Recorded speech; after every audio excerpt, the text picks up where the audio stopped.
Well, hello, and welcome back to Mr. Gabe Explains. Today we're explaining Formula One. Formula One is the fastest sport in the world, and races take place all over the globe, with 3 races now in the United States. If you've heard of F1 and would like a general overview of the sport, allow me to explain. The 2025 Formula One season consists of 24 races across 21 different countries. There are currently 2 types of races: a Grand Prix, which typically takes around an hour and a half to complete and has pit stop requirements where tires are changed, among other things if necessary. There are also sprint races, which are about 1/3 the duration of a Grand Prix and pit stops are not required.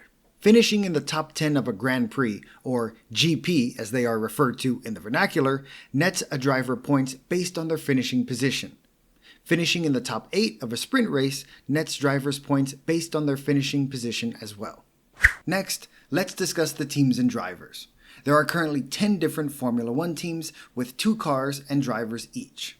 For reference, next year there will be 11 total teams, which means there will soon be 22 active Formula One drivers.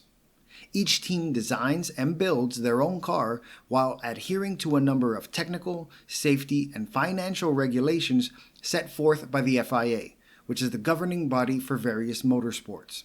There are 2 different championships at stake over the course of a season: the F1 Drivers' Championship, which goes to the driver who accumulates the most points, and the Constructors' Championship, which goes to the team with the most points at the end of the season. These championship races run concurrently throughout the course of the season. One note: driver points are accumulated by specific drivers, while constructors' points are aggregated by the team's 2 cars, as it's not uncommon for a driver lineup to change over the course of a season for a multitude of reasons.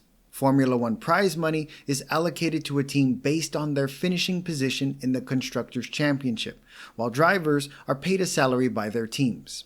Additionally, the position of each team's garage in the pit lane is determined by their finishing position in the Constructors' Championship. F1 is a very advanced technical sport, and as a fan, you can dive into a wealth of technical data, but for now, I'll share some high-level information.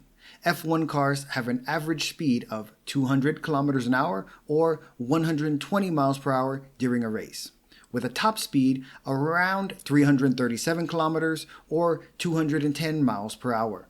There are various tire compounds which have technical differences, and determining which tires to use, as well as when to make pit stops, is a crucial component of race strategy. Finally, let's discuss the F1 media.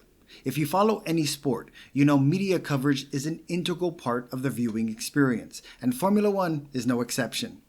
Drivers and team principals, the people who lead each team, each have their own distinct personality and are regularly solicited for feedback on their team's performance, rumors throughout the paddock, which is the area behind the garages at each race, and thoughts on any number of topics related to the sport. If you're a fan of reality TV and behind-the-scenes drama, in my humble opinion, no sport does this better than F1. F1 is the fastest sport in the world, with races taking place across the globe.